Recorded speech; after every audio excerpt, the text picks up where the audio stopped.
Bienvenidos a todos al Testing UI 2021. Estamos con la charla ¿Cómo mejorar la calidad de tus pruebas automatizadas? Con Federico Toledo y Matías Fornada. Y bueno, muchas gracias Federico, Matías, y adelante. Bueno, muchas gracias Facu y muchas gracias a todos por asistir a la charla. La verdad, a mí en lo personal me pone recontra contento, por un lado, estar participando de esta jornada del Testing UI, que es una conferencia a la que le tenemos mucho aprecio, hemos colaborado desde sus inicios, entonces lo sentimos ahí como algo muy propio también. También súper contento de estar compartiendo acá con el amigo Mati Fornara, que bueno, ya venimos hace varios años trabajando en lo que les vamos a hablar hoy, de esto de automatización de pruebas, ¿sí? Nosotros ambos formamos parte del equipo de Abstracta, donde damos principalmente servicios de calidad de software, de testing, automatización y performance, son las áreas donde tenemos más experiencia. Y trabajamos tanto con empresas de Uruguay, la región, como de Estados Unidos, donde estoy actualmente ubicado, y con otras empresas de por acá, de por la zona, y también en distintos contextos, ¿no? Desde startups hasta empresas de gran tamaño. Entonces, un poco lo que queremos traerles acá es un montón de estrategias que nosotros hemos ido recolectando en estos años como para atacar el tema de la calidad de las pruebas. Un tema que un poco la introducción la hacíamos en el abstract, ¿no? Nosotros hablábamos de que muchas veces se comienza con esto de la automatización, a veces con una prueba de concepto, de una forma un poco tímida, vamos a decir, pero después con el tiempo uno se va animando y va agregando más casos de prueba, empieza a integrar otras herramientas y llega un momento donde la cosa fue creciendo y tenemos un monstruo ahí que nos come tiempo. ¿Sí? Porque empezamos a tener errores en nuestros reportes de prueba y vamos a analizar y decimos, opa, esta prueba que la automatización me está diciendo que falla, cuando la ejecuto manualmente me da que no hay ningún bug, no hay ningún problema. Entonces ahí empiezan los falsos positivos, empiezan a haber otro montón de problemas que nos lleva horas y no nos da valor. ¿Sí? Porque no se olviden que con la automatización lo que queremos es contribuir al testing, lo cual es obtener información sobre la calidad del producto que estamos desarrollando para brindársela al resto del equipo y así poder tomar mejores decisiones. Entonces ahí se vuelve vital que nuestra automatización sea eficiente, que sea eficaz para este objetivo, ¿sí? Y por eso es que nosotros queremos prestarle atención a que esa automatización sea de calidad. ¿Bien? De ahí es que nosotros queremos traerles un poco algunas experiencias y algunas ideas para que esperamos que en todos sus contextos ustedes puedan tomar algunas cosas y llevárselas y ponerlas en práctica. Bien. Organizamos la charla en 3 secciones. Vamos a arrancar de algo bien alto nivel, como es la estrategia, ¿sí? Hablar un poco de la estrategia de pruebas automatizadas. Después vamos a bajar algunas ideas relacionadas a la colaboración entre los distintos miembros del equipo alrededor de la automatización. Y por último vamos a ir bien bajo nivel, aspectos de calidad de código de nuestra automatización. Comenzando con la estrategia, algo importante es que si nosotros estamos hablando acá de pruebas automatizadas, entonces al hablar de estrategia de pruebas automatizadas, no nos tenemos que olvidar de que lo primero es establecer la estrategia de calidad en general, la estrategia de testing en general. Para eso les dejo el link por acá de otra charla que dimos el año pasado, donde ese era el foco principal de esa charla, ¿no? De pensar como distintos aspectos al momento de definir o de revisar para mejorar la estrategia de testing en general. Hoy me quiero concentrar en esto en particular, en la parte que juega la automatización. Y algo que no dije antes es que nosotros consideramos que si ustedes están mirando esta charla es porque ya están metidos en el mundo de la automatización, que ya conocen de automatización, ¿sí? Entonces, si conocen de automatización, me la juego a que esta imagen la vieron 1000 veces, que es la llamada pirámide de testing. Es un modelo definido por Mike Cohn, que básicamente lo que dice es que deberíamos tener como una base fuerte de test unitarios, tener una menor cantidad de pruebas a nivel de API, de componentes, y por último una cantidad más reducida de pruebas a nivel de UI, básicamente por un tema de retorno de la inversión. Las pruebas unitarias son mucho más rápidas, más fáciles de mantener, mientras más arriba vamos en las pirámides, las pruebas se vuelven más complejas de mantener, son más frágiles, y demoran más en ejecutar. ¿sí? Algo que quería resaltar con respecto a este modelo, que es un modelo, pero existen otros modelos también, pero este es uno que está fuertemente, bueno, es muy popular dentro de la comunidad. Algo que quería resaltar acá es que cada vez que vamos a automatizar una prueba, pensar cuál es el mejor nivel donde deberíamos automatizar esa prueba. Y poner foco a no duplicar esfuerzos. Esto ahora les traigo un aprendizaje, digamos, que nos compartió Erika Chestnut en el podcast, y ya le paso, los invito al podcast que tengo llamado Quality Sense, donde entrevisto a distintos referentes de la industria del testing. En particular, Erika es la Head of Quality de Calendly, que es una herramienta que seguramente muchos conozcan. Y ella un poco lo que contaba de cómo ellos llevan adelante la estrategia de calidad de automatización, considerando la pirámide, es que ella dice, bueno, yo conozco cuál es la cobertura que tenemos a nivel unitario. ¿Sí? Esas pruebas están bien asociadas a probar las unidades, a probar el bajo nivel, las cosas a nivel de código. Lo que decido probar en la capa superior, en la de API, ¿sí? En la capa de servicios, son las cosas que las pruebas unitarias no me pueden probar. ¿Sí? Me estoy acercando más a probar aspectos de lógica, aspectos un poco más cercanos a la funcionalidad que se le brinda al usuario, que vean cómo un componente interactúa con otro. Esas cosas no las puedo probar a nivel unitario, entonces las pruebo un nivel más arriba. Hay cosas que además en ese nivel no las puedo probar tampoco, que tienen que ver con las de más arriba todavía, que son las de interfaz, que son las pruebas end-to-end, donde pruebo el sistema completo, donde pruebo la interacción del usuario con el sistema a través de la interfaz. Esas pruebas son las únicas que voy a ejecutar arriba, pero siempre el foco es pensar qué cosas no puedo probar más abajo, y entonces las voy subiendo de nivel. Algo que no puede pasar, y les pongo un ejemplo bien simple. Si yo tengo una prueba unitaria que me prueba con distintos datos, tanto que me prueba el login del sistema, con distintos datos, con usuarios válidos y con usuarios que no existen, ¿sí? Si yo lo tengo eso probado a nivel unitario, quizá no tiene tanto sentido que eso lo esté probando otra vez a nivel de API y otra vez a nivel de interfaz gráfica, y además como el tester que hace las pruebas manuales no tiene ninguna idea de cómo estamos haciendo las pruebas automatizadas, tal vez también va y ejecuta manualmente esas pruebas. Entonces estamos completamente desincronizados en nuestra estrategia global de testing, y ahí es la importancia de por qué es tan importante compartir esa información y tener una estrategia alineada. Si nosotros decidimos, quizá es una decisión, replicar en distintas capas alguna prueba porque se prueban distintos aspectos, eso está bien, pero que sea una decisión y que no sea algo que pasa porque no estamos suficientemente comunicados, ¿sí? Esa es como una de las cosas que nos traía Erika, que me parecen súper interesantes de resaltar. Después les traigo alguna cosa de otra entrevista a Katia, algo que ella planteaba que es muy importante a nivel de estrategia también, tiene que ver con la selección de las herramientas. Acá nosotros somos muy pro de utilizar herramientas open source y muchas veces las elegimos por un tema de costos, porque directamente vamos al sitio de la herramienta, descargamos la herramienta y la empezamos a utilizar sin ningún costo asociado. Algo que decía Katia es que las herramientas open source generalmente tienen algún costo oculto, vamos a decir, que básicamente es que hay un montón de aspectos como de gestión de la infraestructura, instalar las herramientas, conectar distintas, incluso enganchando distintas herramientas open source, una para que me resuelva una parte, otra, después le engancho una herramienta para mejorar el reporting, otra herramienta para otro aspecto de todo mi framework.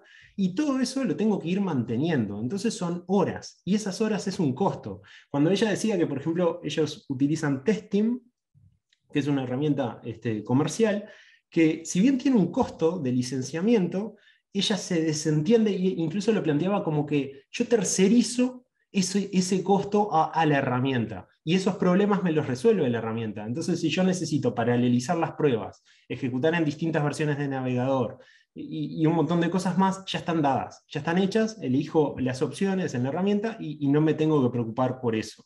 Entonces, sí, estoy pagando un costo, pero en la herramienta open source, si quiero tener esas funcionalidades, también tendría que pagar ese costo.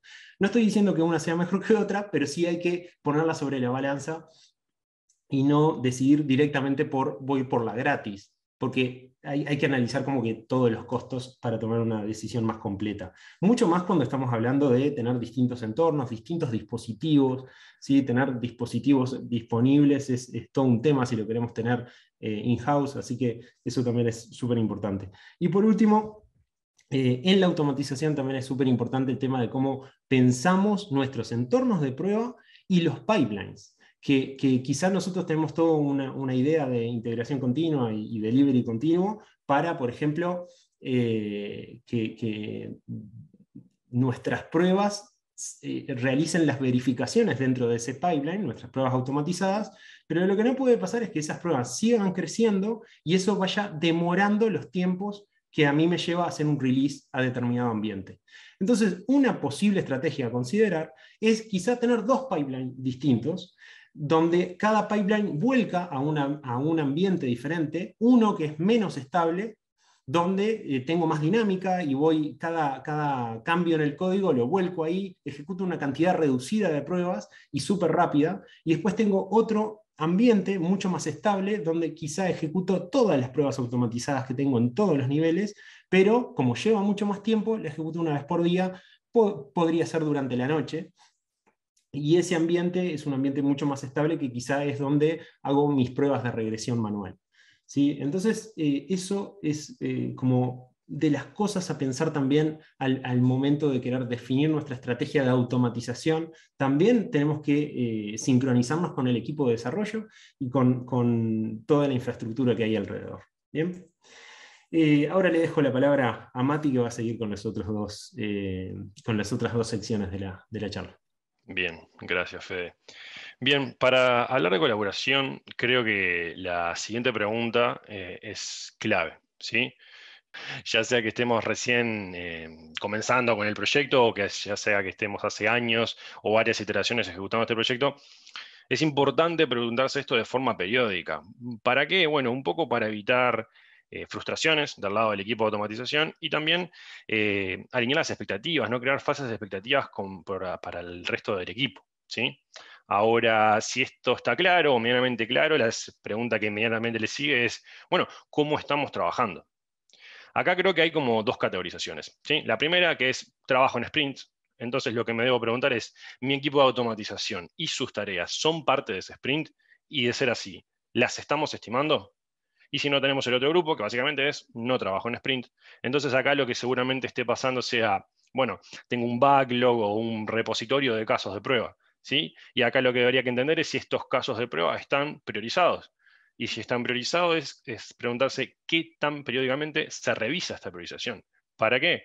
Bueno, para entender de que seguimos alineados, ¿sí? Pues seguimos alineados con el contexto actual, porque seguramente en algún momento tomamos una decisión, priorizamos casos de prueba, el software que estamos probando evolucionó, y necesitamos saber si esta priorización sigue siendo acorde al contexto actual. Otro punto interesante a conocer es, bueno, cómo se están distribuyendo las tareas dentro del equipo de automatización. A ver, hay equipos de automatización que se dedican enteramente a automatizar y hay otros que no, que ejecutan tareas de testing manual, ¿sí? Entonces, lo interesante acá es saber qué porcentaje, ¿sí?, de esas horas se dedican a una cosa y qué porcentaje a otra, ¿sí? Ahora, ¿qué hago con toda esta información? Creo que lo que hay que hacer es preguntarse, bueno, ¿esto nos funciona? ¿Sí? ¿Esta forma de trabajar tiene sentido con respecto a nuestro modelo de delivery y al equipo con el que contamos? ¿Por qué digo esto? Bueno, porque creo que, a ver, todos quisiéramos trabajar en un equipo ideal donde los automators se enfocan en automatizar, los testers manuales en probar manualmente, tenemos un grupo de usuarios que hace la aceptación de usuario y así sucesivamente. Pero la realidad es que no es tan común eso y que los equipos son multidisciplinarios. Y no solo son multidisciplinarios, sino que tenemos personas que ejecutan varias responsabilidades, ¿sí? Entonces, en este contexto es donde creo que esta frase de Bielsa encaja perfecto, digamos, ¿sí? ¿Por qué? Porque creo que tenemos que entender las skills con las que cuenta nuestro equipo, ¿sí? Y los objetivos que nos hemos puesto, ¿sí? Para buscar esta nobleza de los recursos utilizados, buscar la mejor combinación, ¿sí? Que las personas correctas se enfoquen en lo que es realmente importante, de una manera sana para ellos y para el equipo. ¿Por qué sana? Porque tenemos que ser capaces de disfrutar de nuestro trabajo mientras lo hacemos, ¿sí? Y siempre en qué, bueno, en pos de obtener los mejores resultados. Y si lo hacemos así, seguramente con el pasar del tiempo el equipo va a crecer y vamos a tener la capacidad de tomar más tareas y de mejor manera. ¿sí? Bueno, hablando un poco más de automatización en particular, creo que hay una serie de preguntas que vale la pena tener en cuenta. Por ejemplo, ¿cómo estamos definiendo qué automatizar? Y aún más importante, creo yo, ¿quiénes están involucrados en esta decisión? ¿Sí? Creo que es importante que exista una comunicación fluida entre product owners, testers, desarrolladores y automators a la hora de generar esta definición. ¿Por qué? Bueno, básicamente porque es fundamental saber que como equipo estamos tomando el mejor enfoque posible a la hora de definir qué automatizar. Ahora, ¿qué está sucediendo con las herramientas? A nosotros como automators, ¿sí? ¿Nos están ayudando a darle visibilidad a nuestro trabajo? ¿Son suficientes? ¿Nos entorpecen? ¿Le prestamos atención como equipo o le podemos dar un mejor uso realmente del que le estamos dando? Para seguir hablando un poco más de herramientas, hablemos de nuestro framework. ¿Qué tan bien documentado está nuestro framework? ¿Sí? A ver, creo que como testers entendemos, ¿sí?, que la documentación comunica. Y en el caso de la documentación de un framework de pruebas automatizadas, no solo comunica, sino que facilita. ¿Y qué es lo que facilita? Facilita que el equipo pueda escalar fácilmente, que otras personas se puedan ingresar al equipo con poca dificultad, ¿sí? Por eso es importante documentar ciertas partes clave, como lo puede ser el setup del proyecto, cómo se ejecutan las pruebas, qué ambientes estoy utilizando, cómo se generan los reportes. Y en realidad yo diría que hay que ser, inclusive hay que ser un poquito empáticos, ¿sí?, a la hora de crear esta documentación. Cualquier aspecto técnico, cualquier problema que yo resolví y que entiendo de que le puede llegar a ser un escollo para la siguiente persona que quiera ingresar al equipo, entonces eso lo tengo que documentar. Inclusive voy a llevar esto un pasito más allá y decir, hay que tener cuidado a la hora de crear esta documentación, ¿sí? Y pensar en que nosotros no somos el público objetivo de esta documentación, ¿sí? Nosotros los que creamos el framework y los que los mantenemos, ¿sí?, no deberíamos ser el objetivo de esta documentación, sino quienes, bueno, los desarrolladores que puedan querer utilizar este framework para hacer pruebas sobre alguna funcionalidad en particular, inclusive otras personas del equipo. Supongamos que me voy de vacaciones y quiero que otra persona, sin importar lo que haga, pueda ejecutar esto, ¿sí? Debería ser capaz de leer esa documentación y entender cómo hacerlo. Y por último, hablemos de los reportes. Y en particular de, bueno, de quiénes están mirando estos reportes, ¿sí? ¿Estos reportes les están aportando valor a alguien? ¿Hay alguien dentro del proyecto que está tomando algún tipo de decisión en base a ellos? Y si es así, ¿hay algo que podamos hacer nosotros para mejorar estos reportes, para mejorar esas tomas de decisiones? Inclusive lo llevo para el otro lado, al otro extremo.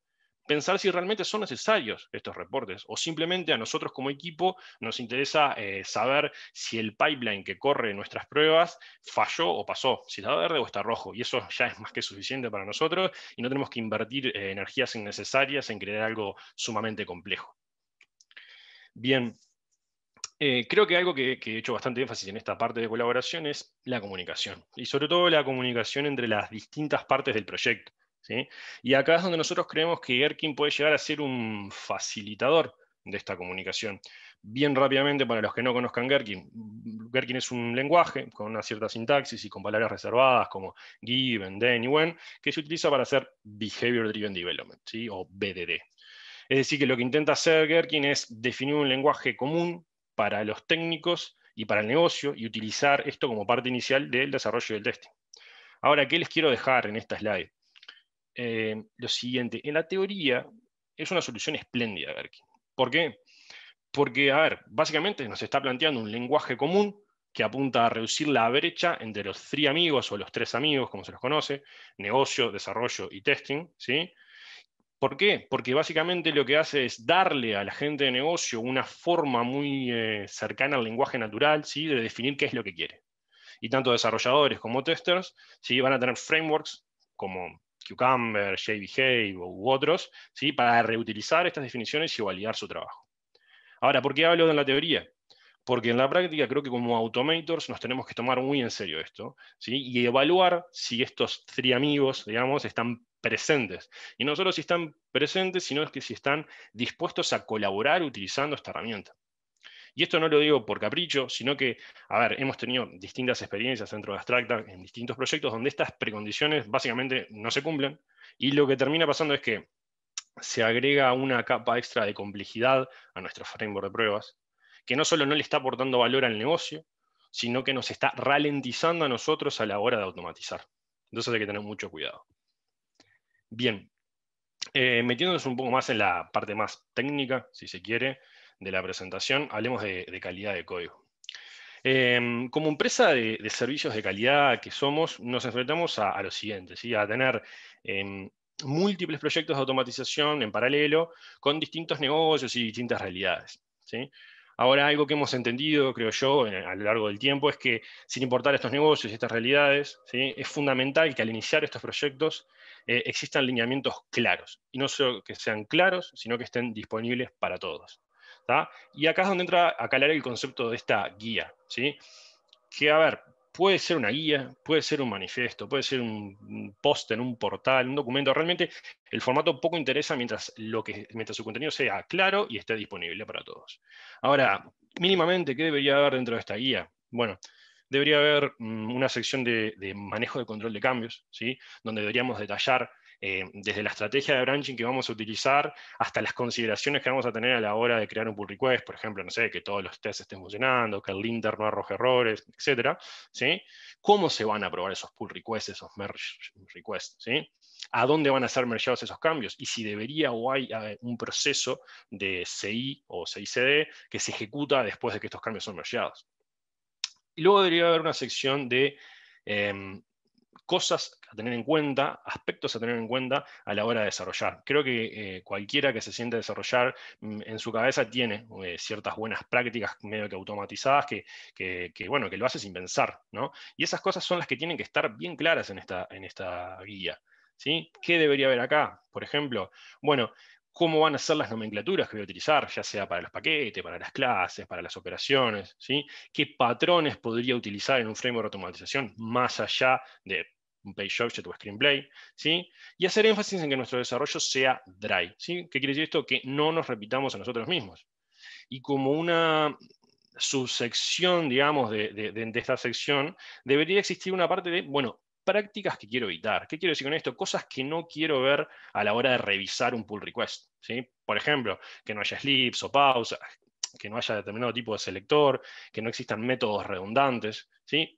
De vuelta, eso, cosas que no me quiero encontrar para no perder tiempo, ¿sí? A la hora de revisar un pull request. Y por último, pero no menos importante, debería haber una sección de recomendaciones generales. ¿Por qué? Porque deberíamos pensar esta guía como una forma de acumular conocimiento en base a la experiencia. Y como tal, creo que la experiencia muchas veces nos enseña cosas que está bueno poder transmitir. Como por ejemplo, la importancia de no ver un test fallar, ¿sí? ¿A qué voy con esto? Supongamos que yo, Automator, tengo una suite de pruebas, una cantidad de casos de prueba corriendo, que corren todos los días y todos los días pasa y da verde, ¿sí? Y acá tengo como dos maneras de procesar esta información, ¿sí? La primera manera que es, bueno, perfecto, yo, Automator, creé estos casos de prueba lo suficientemente robustos, lo suficientemente resilientes como para aguantar los cambios que existieron en el software que estoy probando, en mi sistema objetivo. O la otra manera, a priori, de pensar que sería, bueno, un poco más crítica, ¿sí? Y decir, perfecto, capaz que yo estoy cubriendo lo que quiero cubrir con mis pruebas, pero estas pruebas me van a avisar si existe algún fallo, si existe algún error, ¿sí? Es un pensamiento un poco distinto. A ver, hay prácticas de ingeniería de software particulares para revisar esto, las cuales no vamos a entrar acá, pero lo que les quiero dejar es lo siguiente, deberíamos invertir esfuerzo periódicamente en validar esto. ¿Por qué? Porque es la única manera que tenemos de entender cabalmente si nuestro framework de pruebas, si nuestras pruebas nos están aportando el valor que nosotros realmente creemos que nos está aportando. Bien.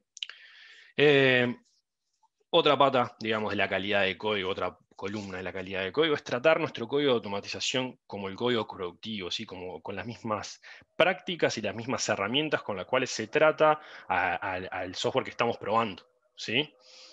¿Y a qué voy con esto? Bueno, es esto mismo, prácticas y herramientas, pero con un enfoque distinto, porque estamos hablando de código de automatización. En particular, en esta charla vamos a hablar de dos, de peer review como una práctica y de servidores de análisis estático de código como herramientas. ¿Qué decir sobre el peer review? Para ser bien concretos, creo que deberíamos poder entender que el peer review no es una práctica solamente que está abocada a capturar errores de forma temprana, sino que es una herramienta fundamental en el proceso de aprendizaje del equipo. Creo que no importa si nuestro equipo está conformado por todos Automator seniors o tenemos una mezcolanza de aprendices, juniors, semi-seniors, etc., ¿sí?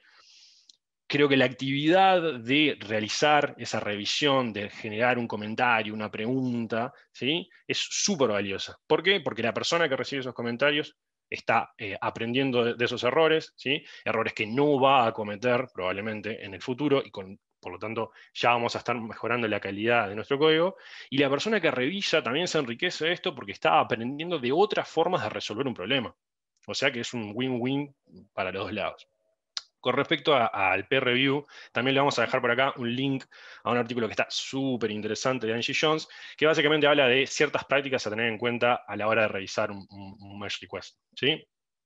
Nosotros vamos a detallar algunas, ¿sí? Por un tema de tiempo, en las siguientes slides, pero siéntanse libres de ir y meterse en este post porque está realmente interesante. Bien, en la siguiente slide.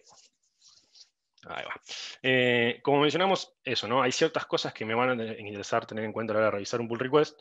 Acá vamos a mencionar 4 que creemos que son bastante importantes. El resto pueden ir y revisar el post.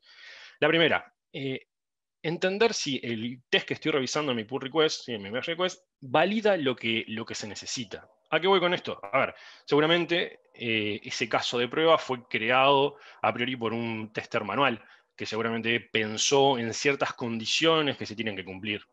Entonces, lo que tengo que revisar es si la persona que creó este test automatizado tomó en cuenta todas estas condiciones y si se reflejan en ese test. Parece simple, pero es súper importante a la hora de tener test robustos, ¿sí? Por otra parte, ¿cómo está manejando los datos los test que estoy revisando? ¿Sí? A ver, el test debería crear sus propios datos. No importa si es dentro del propio test o en un before, invocando a una capa de servicios, por ejemplo. ¿Sí? Lo que queremos hacer acá es ganar independencia. ¿Independencia de qué? Del ambiente en el que estamos ejecutando.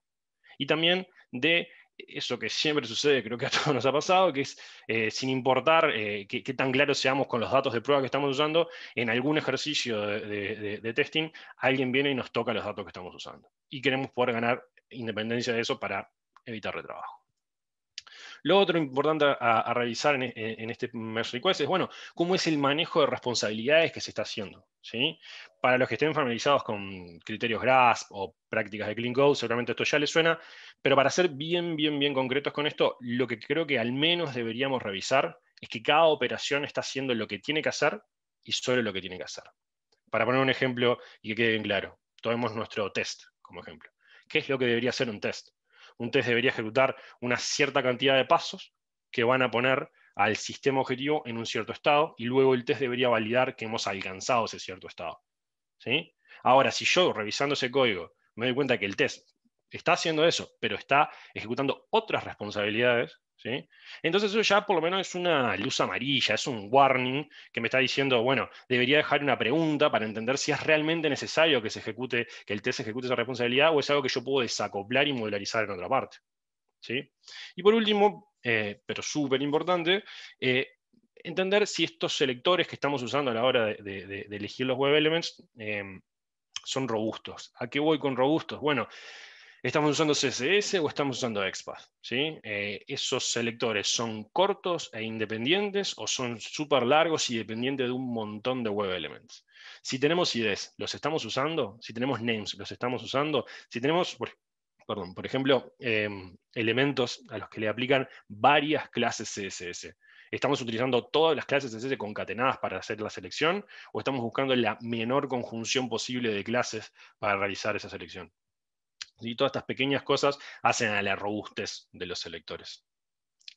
Bien, y por último, hablemos de herramientas. ¿Sí? Nosotros aquí vamos a hablar de SonarQube porque es con la que tenemos más experiencia, pero sepan que estas prácticas, estos puntos aplican para otras herramientas como CodeClimate, Code, así, la que estén usando. ¿Sí?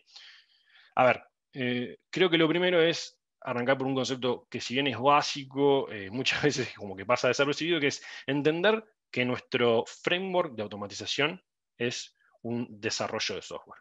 Y como tal, va a generar deuda técnica. Y esta métrica, esta deuda técnica, no es algo que yo pueda llevar a mano, ¿sí? Necesitamos algo que nos ayude a tener esa trazabilidad, ¿sí? ¿Por qué? Porque va a ser más fácil entender la calidad de nuestro código. Entonces aquí es donde entran estas herramientas como SonarQube, entran a calar. Una vez que tenemos esto, ¿qué tenemos que hacer? Definir quality profiles adecuadas, ¿sí? Las quality profiles o perfiles de calidad, para que lo entendamos, son básicamente el conjunto de reglas que nos ayudan a determinar qué es un issue y qué no. Y no solo qué es un issue y qué no, sino qué severidad va a tener este issue, ¿sí? Como comentario acá, si bien es recomendado tener un criterio unificado, ¿sí?, sobre cómo evaluar los proyectos, ¿sí?, es evidente que dependiendo del lenguaje y del objetivo del software, ¿sí?, van a existir reglas que me van a interesar deshabilitar y otras que no, ¿sí? Por ejemplo, para poner un ejemplo de automatización, yo no voy a querer que en el análisis de mi código me esté saltando como un error que un método o varios métodos, ¿sí?, son públicos, porque todos mis tests van a ser públicos y eso va a ensuciar el reporte, ¿sí? Entonces, eso, por ejemplo, es un ejemplo de algo que voy a querer deshabilitar. Ahora, más allá de esto, hay que hacer una tarea súper consciente a la hora de deshabilitar y habilitar. ¿Por qué? Porque creo que hay que deshabilitar la menor cantidad de reglas posibles, porque si no lo que nos puede llegar a pasar es que terminamos con quality profiles muy laxas que nos dejan escapar errores, y eso es un problema bastante grave. Una vez que tengamos esto, entonces, lo siguiente es definir quality gates, ¿sí? ¿Qué son los quality gates o umbrales de calidad? Bueno, son las herramientas, ¿sí?, que nos permiten contestarnos preguntas sobre nuestro código. ¿Qué son estas preguntas? Bueno, son criterios de aceptación. ¿Y por qué son importantes? Porque van a ser el artefacto fundamental para luego crear mi pipeline de CI/CD, ¿sí? Cuando una nueva porción de código entre en ese pipeline, ¿sí?, vamos a aplicarle esos criterios de aceptación para entender si cumple con lo que queremos o no, y eso va a romper el pipeline o lo va a dejar pasar, ¿sí? Y por último, no quedarnos con este análisis remoto, ¿sí? Con, bueno, instalé SonarQube y cada vez que creo un merge request yo sé que eso se va a analizar y me va a dar un feedback, ¿no? Deberíamos ser un poco más proactivos en eso, intentar tener, por ejemplo, este mismo análisis de forma local, usando, por ejemplo, SonarLint, que es un plugin de SonarQube, ¿sí?, que me permite básicamente linkearme con este servidor y tener ese feedback como si fuese un linter. Cada vez que yo escribo una línea de código, voy a tener ese feedback de SonarQube. ¿Qué gano con esto? Gano que el código que voy a enviar cuando haga mi merge request va a contener menos errores, y por ende las posibilidades de que se me rompa el pipeline, por llamarlo de alguna manera, son menores. ¿Y qué gano con esto también? Bueno, básicamente evitar retrabajo. Fede, todo tuyo. Bueno, buenísimo, Mati. Ya como para ir cerrando un poco lo que les queríamos compartir, básicamente arrancamos hablando de cosas bien relacionadas a la estrategia, prestarles atención a la estrategia de automatización, para después pasar a hablar de algunos aspectos más del día a día, ¿no?, de cómo colaborar para trabajar en la automatización, y ahora lo último que estuvimos viendo fueron algunos aspectos bien cercanos al código y cómo mantener la calidad del código de automatización. Esperemos que algunas de estas ideas resuenen con ustedes y las puedan poner en práctica, y eso los ayude a mejorar la calidad, a lograr hacer una automatización efectiva que brinde esa información y haga que todo el proceso de control de calidad sea mucho más eficiente, que al fin de cuentas eso es lo que estamos buscando. Algo que quería destacar es que esto que compartimos no es solamente de la experiencia de Mati y mía, sino que intentamos recolectar un poco aprendizajes que hemos tenido en los diversos proyectos, todos los integrantes del equipo de Abstracta, así que las gracias para todos ellos por el día a día y estar compartiendo siempre todos estos aprendizajes. Y por último, para cerrar con una reflexión, otro aspecto que me parece muy importante, que nosotros somos muy fieles a esta idea, que tiene que ver con cómo conformamos los equipos, ¿sí? Y me parece que hay que prestarle atención al tema de la diversidad en distintos aspectos, y en particular quiero poner foco al tema de la experiencia, a los años de experiencia o al nivel de seniority. Todo esto que comentaba Mati, de poder tener guías, de tener estrategias de peer review y de acompañarnos y de colaborar entre todos en el equipo, tenemos que incluso idearlo para que no solamente basemos nuestras estrategias basadas en que todos los integrantes de nuestro equipo son seniors con muchísima experiencia en la herramienta que estamos utilizando, sino que también podamos armar un equipo donde hayan personas que quizá sea su primera experiencia laboral, porque por un lado el senior puede ayudar a establecer las guidelines, las formas de trabajo y y volcar ese conocimiento que tiene el resto, y a la vez alguien que tiene su primera experiencia laboral y está recién dando sus primeros pasos, viene con una inyección de energía y una visión fresca que alimenta al resto, a la motivación del resto y a la calidad del trabajo que hacemos como un equipo. Así que por eso quiero volver a insistir con este mensaje que lo estamos insistiendo en muchos canales, digamos, que es que poder pensar la estructura de nuestros equipos para poder darle oportunidades a las personas que recién están arrancando en esta industria, y no solamente para resolver nuestro problema con nuestros clientes o con nuestra empresa, sino para resolver un problema que existe hoy a nivel industria, que es que tenemos muchísimas oportunidades, necesitamos mucho más talento y tenemos que darle oportunidades a los que están dando sus primeros pasos.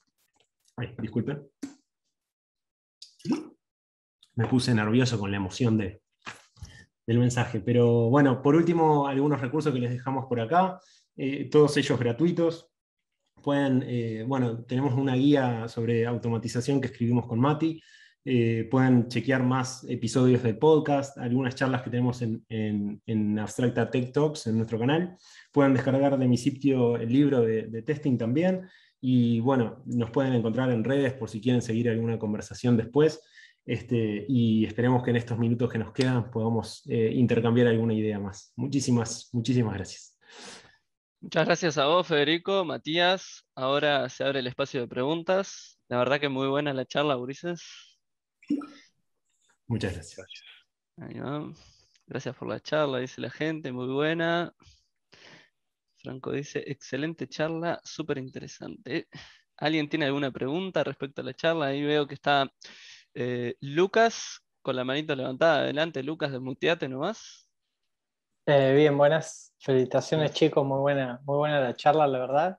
Me encantó y nada, en realidad quería compartir algo que a mí me ayudó también a entender esto, que es el libro de John Ferguson, de BDD in Action, donde bueno, ahí justamente habla de todo el tema de utilizar Gherkin bien utilizado y todo el tema de la colaboración entre todos los miembros del equipo, y también habla de esto de la documentación viva, que también ustedes lo tocaron, y de la importancia de todo eso y cómo poder aplicarlo en todo el equipo, digamos, y en cada uno de los miembros. Y también en el sitio de Gherkin, de Cucumber, perdón, hay varios posts donde, por ejemplo, también nombra example mapping, no sé si alguna vez lo han utilizado, pero también ayuda mucho para todas estas prácticas de la colaboración y del BDD.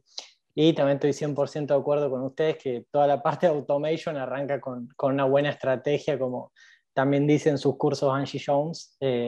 Así que la verdad, muy bueno y muy de acuerdo con ustedes. Muchas gracias, Lucas. Un gusto verte, además. Gracias. Excelente. Ahí estaba Juan también con la mano levantada. Adelante, Juan. Hola, ¿qué tal? Muy buenas tardes. Saludos, Juan de Dios, desde Lima, Perú. Un gusto poder escucharlos. Una consulta sobre el tema de qué estudios hay después de la universidad, tipo maestrías. Por ejemplo, yo ya entro a esa etapa y quisiera ver si hay maestrías en el mercado internacional referente justamente al tema de testing, ya sea de gestión o temas técnicos como el que han presentado ahora. Muchas gracias. Muy felicitaciones por la exposición. Muchas gracias. Todo tuyo, Fede. Sí, a nivel maestría, mira, no te sé decir de algo a nivel universidades en cuanto a maestrías específicas en testing. O sea, en mi caso, por ejemplo, hice un doctorado enfocado en testing, pero fue un doctorado en informática, donde el tema de investigación fue un tema relacionado a testing, porque fue lo que trabajé con mi tutor, digamos. Creo que ese es el enfoque tradicional en cuanto a una maestría o un doctorado en cuanto a investigación. Por ahí me parece que en el público vi a Nico, que sé que también está muy metido no sé si todavía está, pero Nicolás Páez, porque sé que Nico tiene un contacto también con la universidad, no sé si está por ahí todavía. Acá estoy.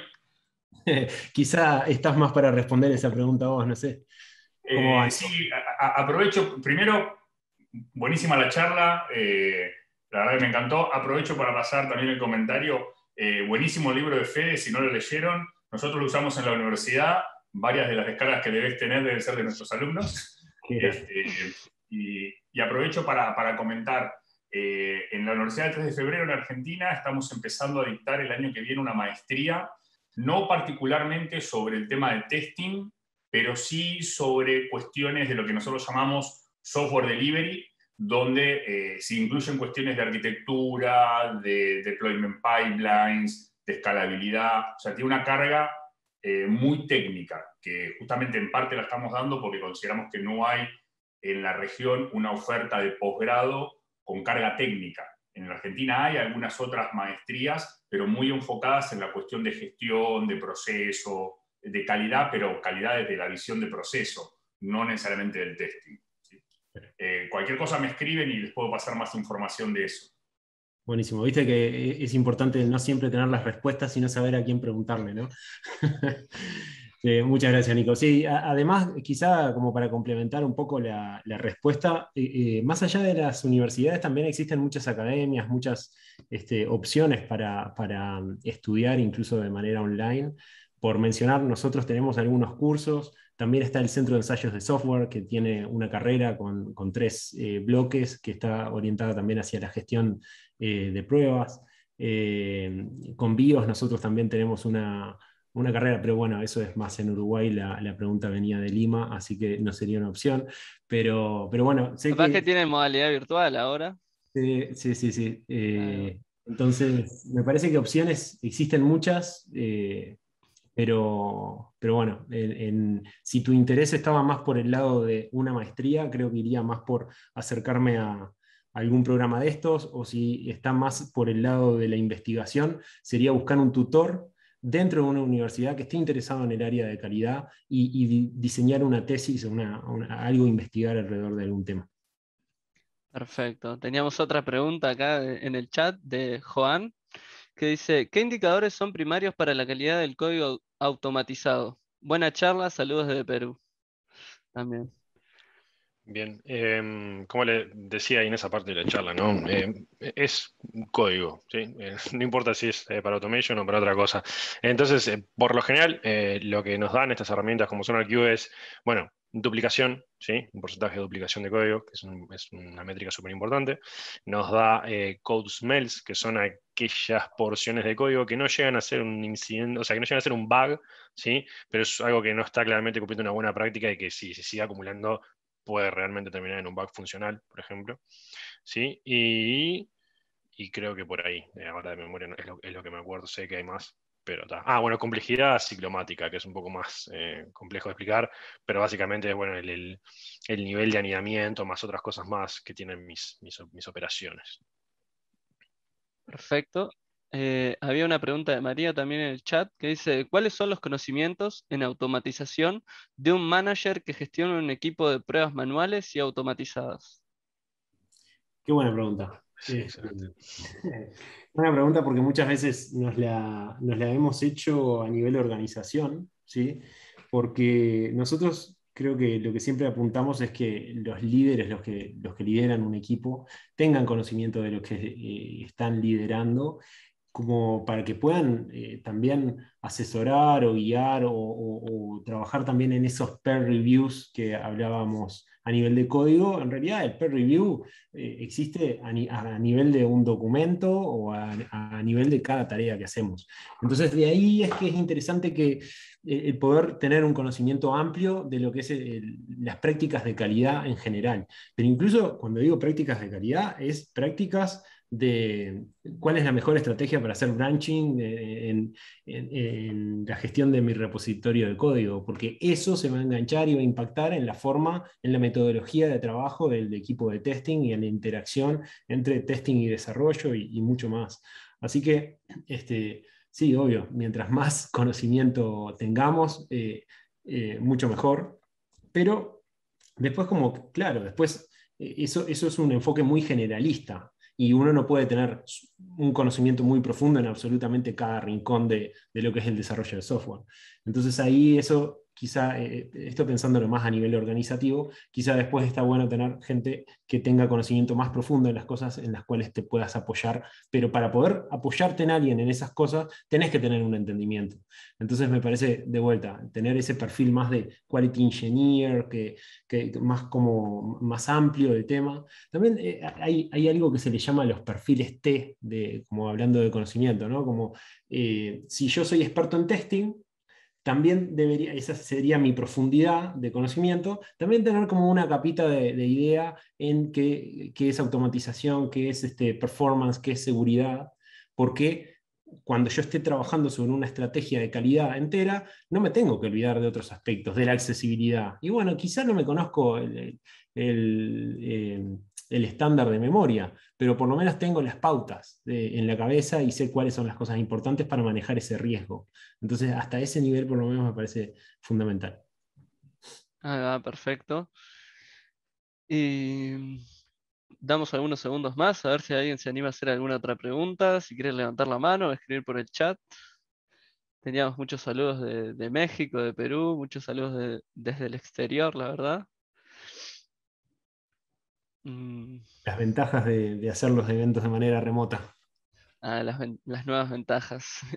Bien, acá Agustín creo que decía, al comienzo mostraron la pirámide de Martin Fowler. Para ustedes, ¿cuál sería el límite o la separación entre pruebas unitarias y pruebas de integración? El límite o la separación, no sé si me queda del todo claro la pregunta. La pirámide, yo por lo menos la conozco como la pirámide de Kohn, seguramente es amigo de Martin Fowler, pero... Martin Fowler usó esa pirámide muchas veces, seguro. ¿Cómo es? Un evangelista del clean code y de la data técnica. Pero no sé si vos, Mati, entendés un poco a qué se refiere la pregunta. A ver, creo que hay que atenerse a la definición, ¿no? La prueba unitaria tiene que probar el mínimo, ¿cómo decirlo?, componente posible que se pueda probar, la parte más pequeña, ¿sí? La operación. Después lo siguiente que podemos hacer es, a nivel de iteración, bueno, ya puede ser, hay una disyunción ahí, ¿no? Que es integración en términos de, bueno, cómo me integro yo con las distintas operaciones de mi código, o un nivel más arriba, decir, bueno, pruebas a nivel de servicios, ¿sí? Que prueben distintos componentes, pero ya más a un alto nivel, ¿no? Ahí hay como esa delicadeza de hablar de integración, se puede prestar para la confusión.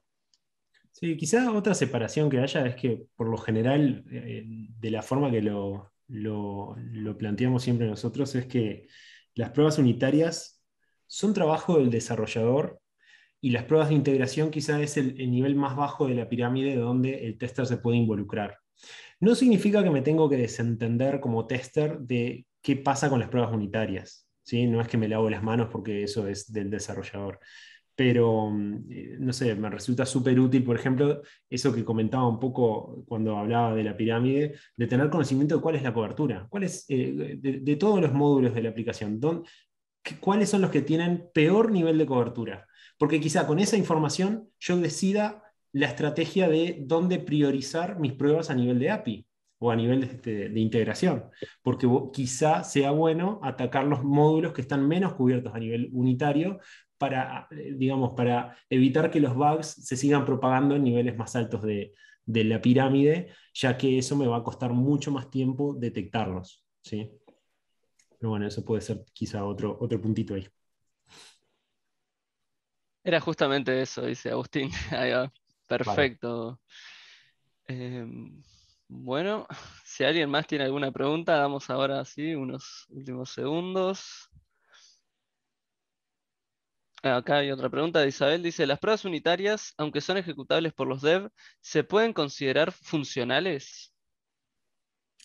La pregunta sería, ¿qué estás probando en esa prueba unitaria? Porque quizá en tu prueba unitaria pusiste un timer y estás chequeando cuánto tiempo le lleva a determinado método, entonces estás verificando más la velocidad, y ahí la podríamos considerar una prueba de performance. Creo que dentro de unitario podemos tener como distintos aspectos, ¿sí?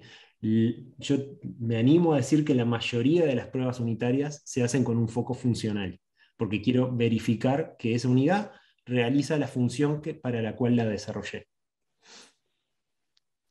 Perfecto. Y los bueno, invitamos también a que nos busquen en redes, ahí tienen nuestro handle de Twitter, tienen nuestro mail, búsquennos en LinkedIn también, o sea, puede que demoremos un poco en contestar, pero realmente somos muy de promover el intercambio, me parece que como comunidad tenemos que aprovecharnos entre nosotros y colaborar lo máximo posible para resolver, o sea, todos más o menos en distintos momentos de nuestras carreras nos enfrentamos a los mismos problemas o a problemas muy similares, así que apoyarnos entre nosotros es la mejor estrategia, me parece. Así que eso, si surgen preguntas después, por favor, anímense a contactarse. por supuesto está el canal de Discord de Testing UI, están las redes, como decía Matías, cualquier otra consulta que quieran acceder a Federico, Matías también, como él decía, están por las redes, súper accesibles. Y bueno, muchas gracias a todos los que se sumaron por participar. Veo una manito, es un aplauso, creo. Lucas, no sé si querías hacer una pregunta. Adelante, No, nomás. un aplauso nomás. Bien. Excelente.